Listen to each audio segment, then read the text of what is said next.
This is the performing songwriter, and my name is Ray Naylor. My guest today is founder and CEO of Women of Substance Music Radio and Podcast.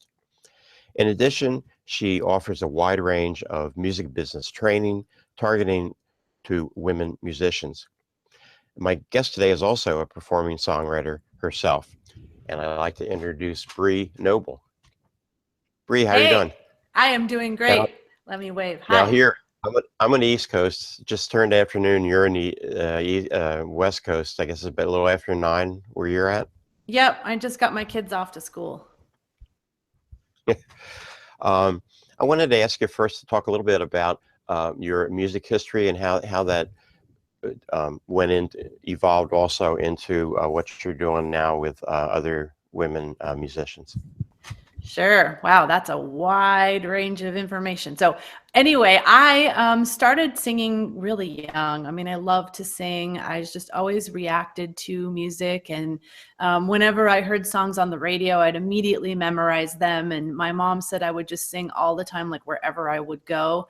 And, one of my favorite songs when I was 3 to sing along with the radio, and this is going to date me big time, but my favorite song to sing, and I would sing it like in the grocery store or wherever I was at, just like at the top of my lungs, I'd sing, "Hey, did you happen to see the most beautiful girl in the world?"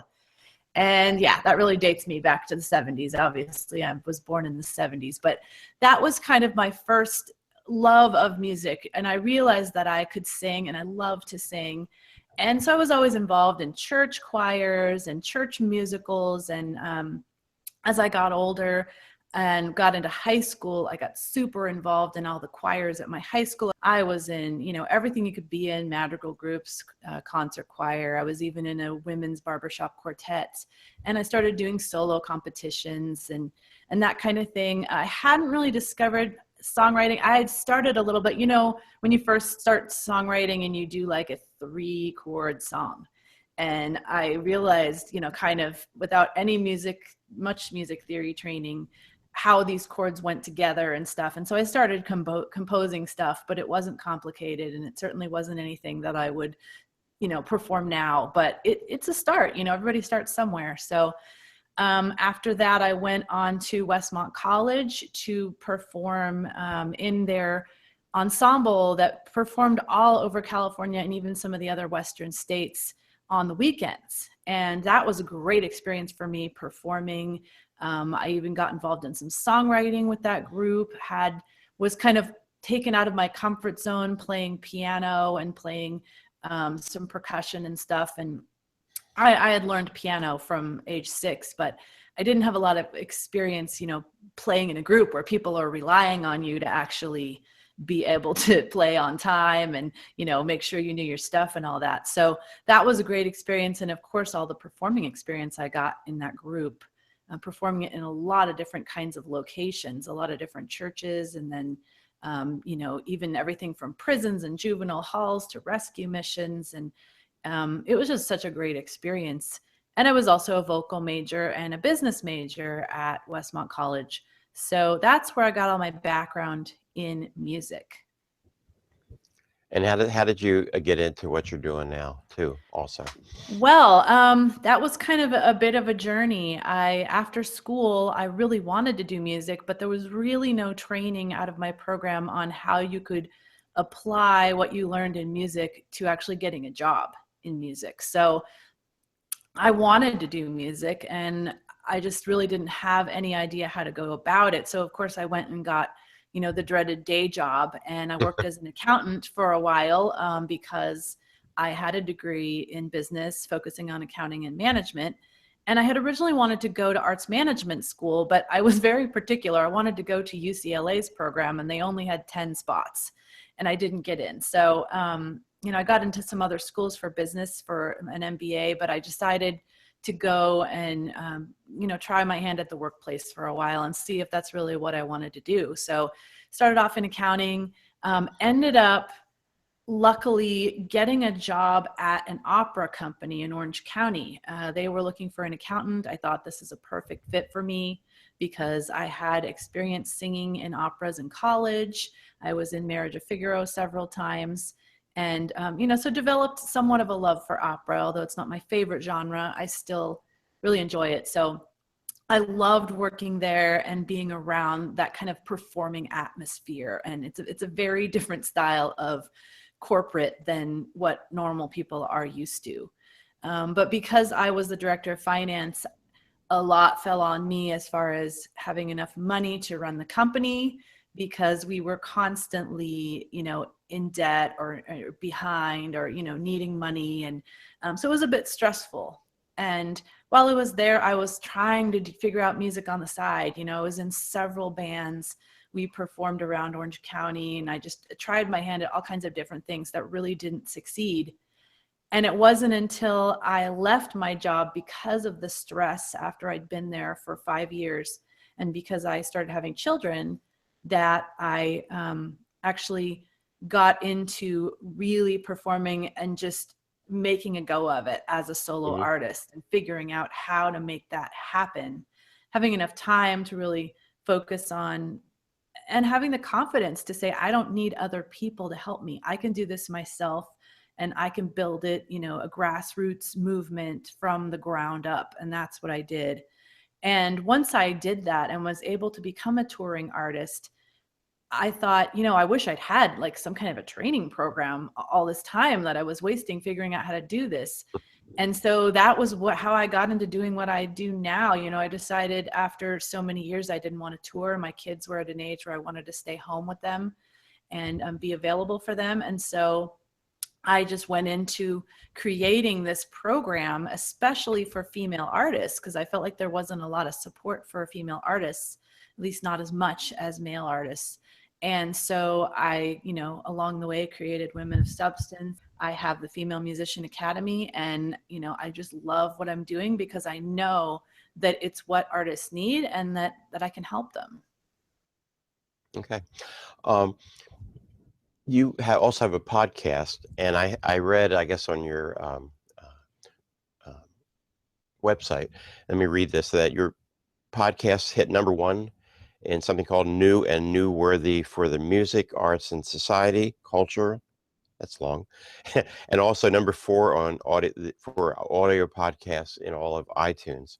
That's pretty cool. Talk about your podcast, and do you have guests sometimes? Tell me what that's all about and how people can listen to that. Okay, so yeah, I've got like a lot going on, so it's hard to kind of explain all of the things. But the podcast you're referring to is called the Women of Substance Music Podcast. It was started with the radio station that I started in 2007, and in 2014 I expanded it into a podcast specifically for independent female artists. And so I feature around 7 songs every day, and it's 5 days a week. So we are actually nearing our 500th episode, which is insane to me. Yeah, But when, that's great. when we started, what iTunes has something called New and Noteworthy, which is in your first 8 weeks, if you really make a splash and you get a lot of listeners and people are it's really catching on, then they'll feature you on their New and Noteworthy charts. And it's right on the front page of iTunes. And I hit #1 in music and was consistently #1 in the music category for almost 2 months. I also hit #1 in the what was the other?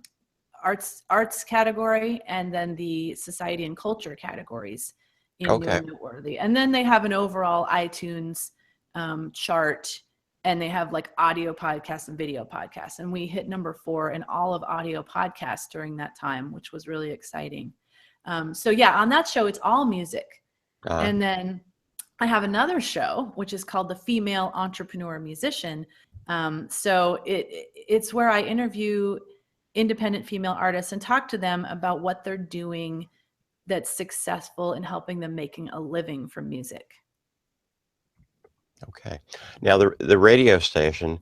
Talk a little bit about that, and women who would like to submit music, how they might do that. Sure. So the reason I created Women of Substance is because I felt like women needed some more support and a place to really showcase them. And if you listen to the radio or Sirius XM, you notice that really 80% of what you hear is male, which is really frustrating. So that was why I created it to begin with. And it's been an online radio station, like I said, since 2007. And we have free apps on your phone on either Android or Apple, where you can download it and just listen to the station wherever you are. But what my goal was with that was to feature female independent artists alongside established female artists. You know, like, so you'll go on the station and you'll hear Katy Perry and Sarah Bareilles and Sarah McLachlan and Adele and, you know, all kinds of Pink and all kinds of people like that. And then next to those people, you'll hear independent artists. And I want to show that independent artists can create something as well written and as well produced as an indie artist, sometimes better. So that was my goal with that. And then when I expanded into the podcast for copyright reasons, I needed to feature just independents. But on the radio station, we're a fully supported royalty paying station, and we can play whatever we want. And what would be some of the benefits of somebody submitting music in addition, you know, the fact that it's just playing, that not just, but that it's playing on your station? Are there other benefits that kind of come along with that that might happen to some people? Oh, yeah. I mean, I have a lot of labels, managers, PR agents that listen to our station, partly because they've got their people on our station, but also, you know, they're looking for new talent, and they know that Women of Substance is like the premier place to go for female artists. So that's one thing. Also, you know, we heavily promote, especially the podcast. We promote it all over social media. So, you know, we'll do a lot of tagging in Facebook and share. A lot of people are sharing with all of their fans on Twitter, on Clamor, you know, wherever we can online to get you guys some exposure. We're on YouTube as well every single day. So you get a lot of exposure and a lot of links from it. You also get exposure to, you know, the types of fans that are perfect for your music. If people are listening to our station, they clearly love female independent artists, and they're always looking for new people to discover. And so, you know, that's a big benefit as well. And everybody that is on the show is sharing it with their fan base. So you've kind of got this viral effect where you know, you've got 7 songs on the podcast every day, and 7 people are not just sharing it with like, oh, my mom and my sister. They're sharing it with like their entire mailing list and their entire social media following. And some of them have like hundreds of thousands of social media following, and some of them have thousands of people on their mailing list and really devoted fans. So that's where you can get some exposure. And by the way, what you asked before, how people can submit, they can just go to wosradio.com, which is our main station page that covers everything from the radio station to the podcast. And right at the top, there is a menu button that says submit music. So that's all you have to do. We have a review board that goes through everything submitted to us and chooses. So, you know, we're really particular and selective. It needs to be radio quality. But on the flip side of that, you know, we're always looking to support great songwriters. And so if you've got something that's just an acoustic version of something, if it's well recorded and it's a great song, we will play it. So it doesn't have to be like this big production. You know, I'm really looking to support songwriters.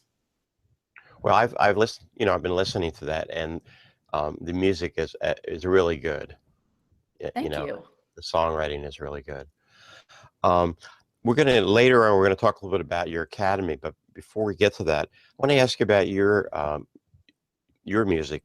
Well, if you had to put your songs in a certain niche or niches, how would you describe your songs and your songwriting? It's definitely inspirational. That's definitely, you know, where I focus. My messages are always very inspirational and, you know, story related. So I'm definitely a story focused singer-songwriter with inspiration baked in.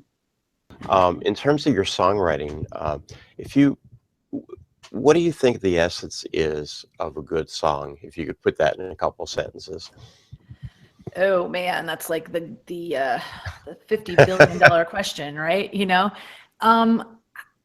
the essence, I guess, it needs to make you feel something, like whatever that is. If it's angry, that's fine.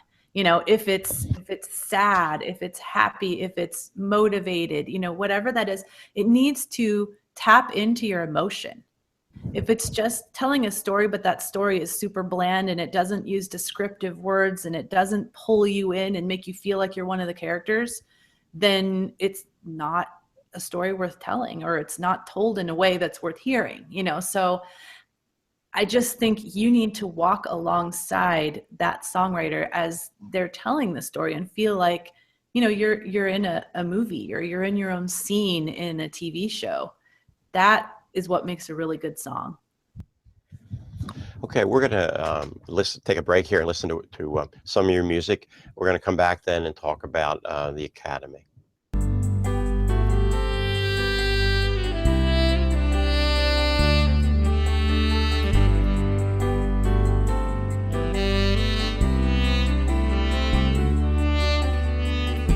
I've never been too good at facing my fears. Not one step till all the avenues are clear. I've been living my life behind a screen. Nothing out and nothing in, no damage I can see. But I've heard it said, safe is just the same as dead. I know it in my head, and my heart will learn in time. 'Cause I will risk it all. You drove all my doubts away, and I will risk it all just to hear you say that you will love me in spite of all my fears, and I will risk it all, knowing you'll be here.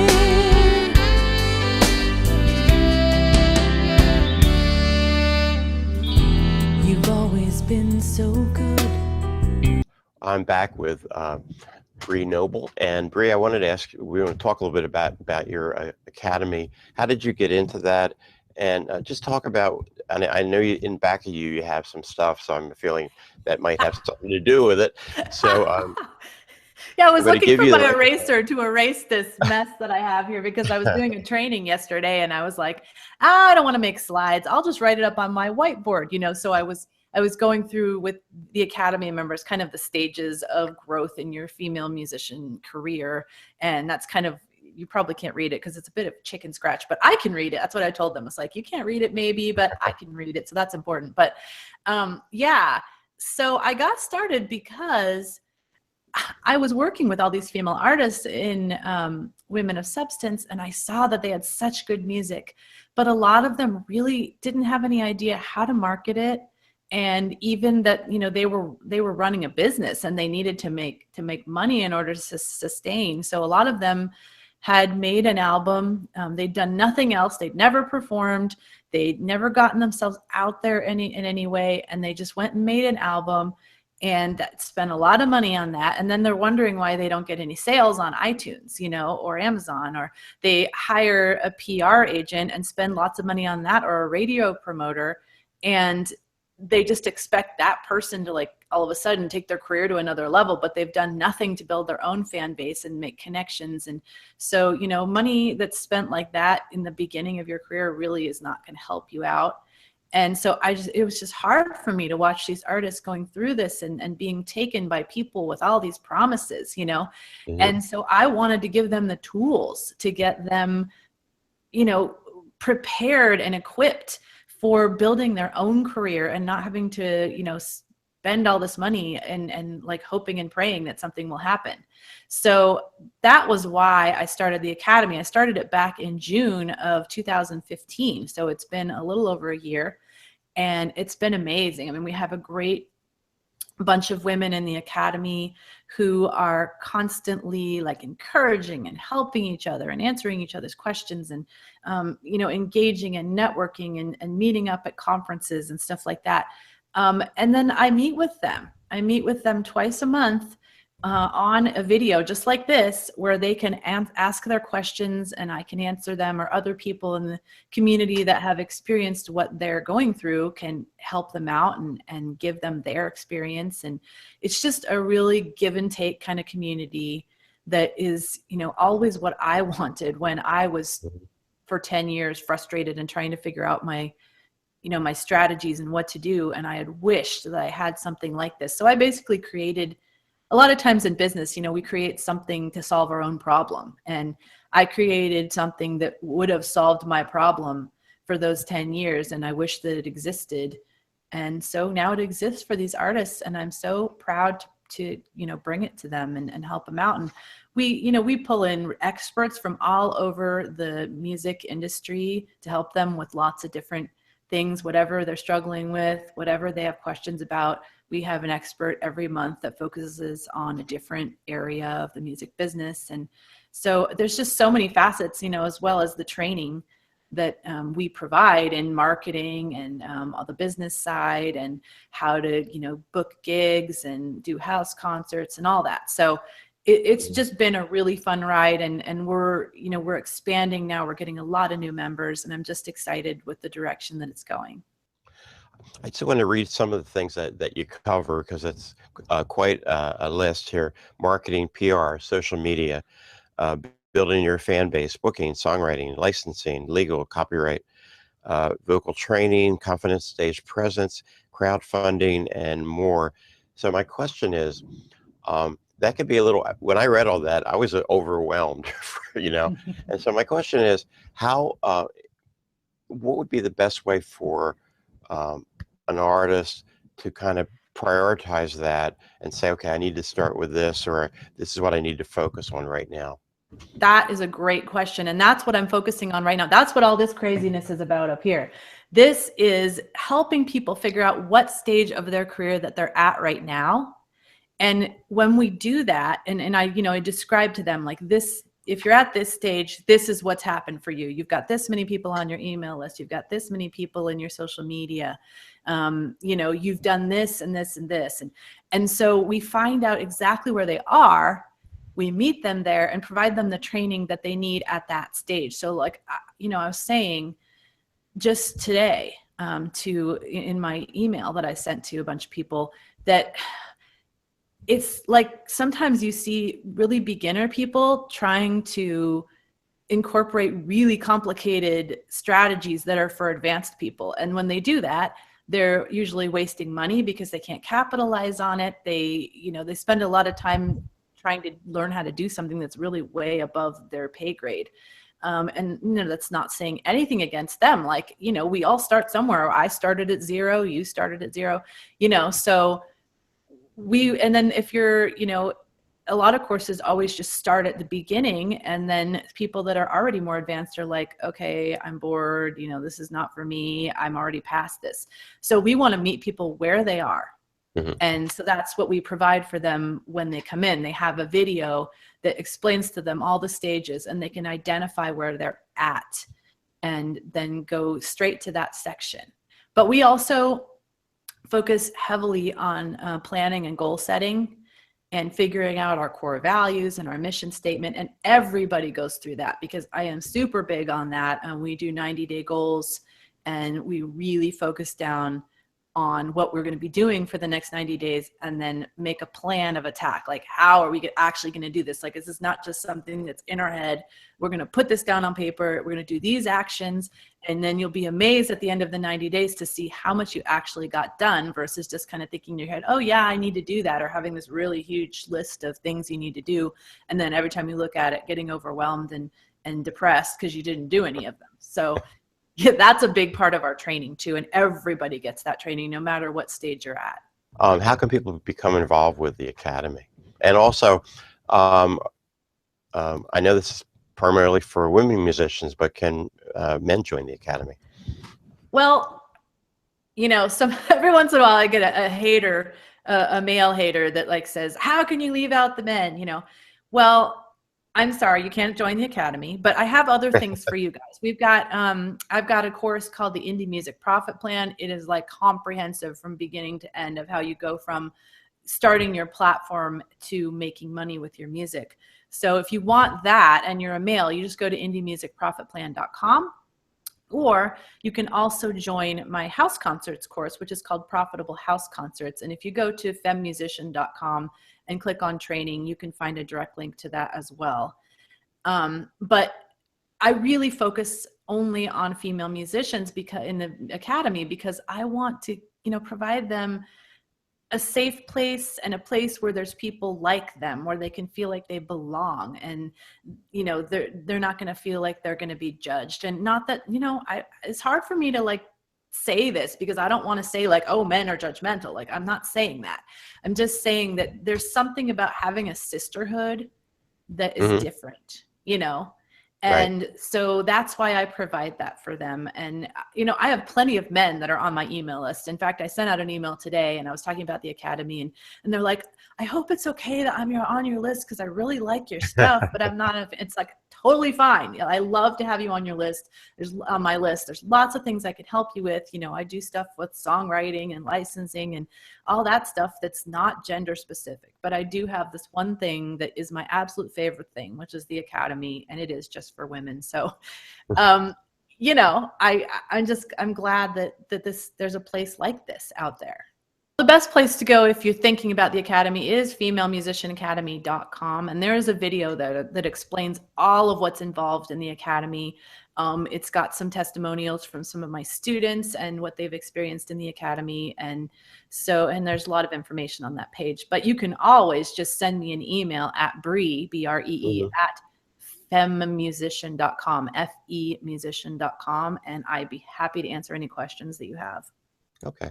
And there's an investment people need to make in terms of your services, right? And is that like a subscription, or how does that work? Yes. So right now, I have actually had this only open for yearly members and as an upgrade from other larger programs, but I just opened it as a monthly membership. And it's only open for a short period of time, and then it'll be closed for a while, and then we'll open again in 2017. So I suggest if you want to get in, you jump in right now. It is a monthly membership right now. And I don't want to say the price because the price does change as we get more members. We raise the price and that kind of thing. So, if you're thinking of joining, I would definitely jump in, because whatever price is available is the lowest it'll ever be. And then we'll close it down, because I want to have time. I don't want to spend all my time marketing. I want to have time to really focus on my members and make sure that the training I'm delivering and the help that I'm giving them is the best that it can be. That's why we close it. It's not that we don't want to let people in all the time. I just want to shift my focus. In terms of someone that is an older artist, what would be is there a difference how they would approach their business as opposed to someone that's a lot younger? It's funny. I tend to attract older artists, and I love that because they're a lot more focused and dedicated. I mean, not like slamming the younger people, but sometimes they have a hard time focusing and knowing exactly what they want. When you're older and you've been through stuff, you're like, if you still are ready to do music, you are like ready to do it. You're passionate about it. Maybe you feel this regret that you haven't done it all this time. And so I love older artists. I have people in my group that are in my academy that are like literally like late 60s. So, and they are just busting it up. Like they're doing concerts all the time. They have a following, they have a focus, and they know who their audience is. Like that's the biggest thing. Like, I don't care what age you are. You need to know what kind of people you attract and the people that like your music, and know your audience. So like this particular person that I'm thinking of, she finally, as she really, really focused on it, realized that her audience is baby boomers. And she actually had an experience going to Woodstock. Like she was there. And so she does this whole program of stories about Woodstock and songs from Woodstock, and her voice is just perfect for singing these songs by Joan Baez and Joni Mitchell and Judy Collins and stuff. And it is just like a perfect program. Is called Woodstock Memories, and she's really focusing on expanding that. And when you know like what your specialty is and who your audience is, like you can go so far. Like the sky is the limit, I think. So that's really the key. It doesn't matter what age you are. If you're willing to dedicate, you're passionate about it, and you spend the time to figure out who your audience is and where you can find them, then you can have a career. Okay. We're going to listen to some more of your music, and then we'll be back for just a little bit more.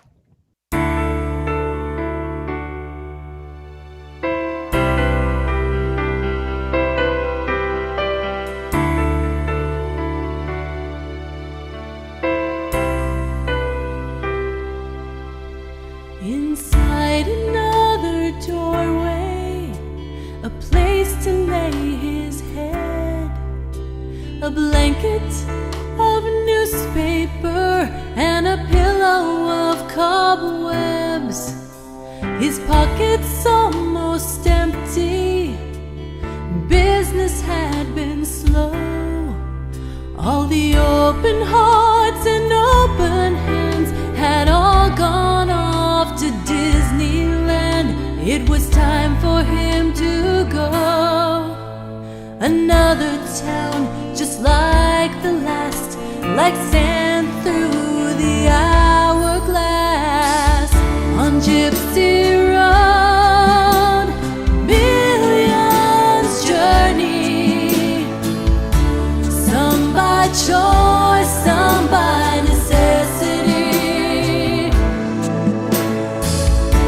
Jaded and confused, with nothing left to lose, making their own way down Gypsy Road.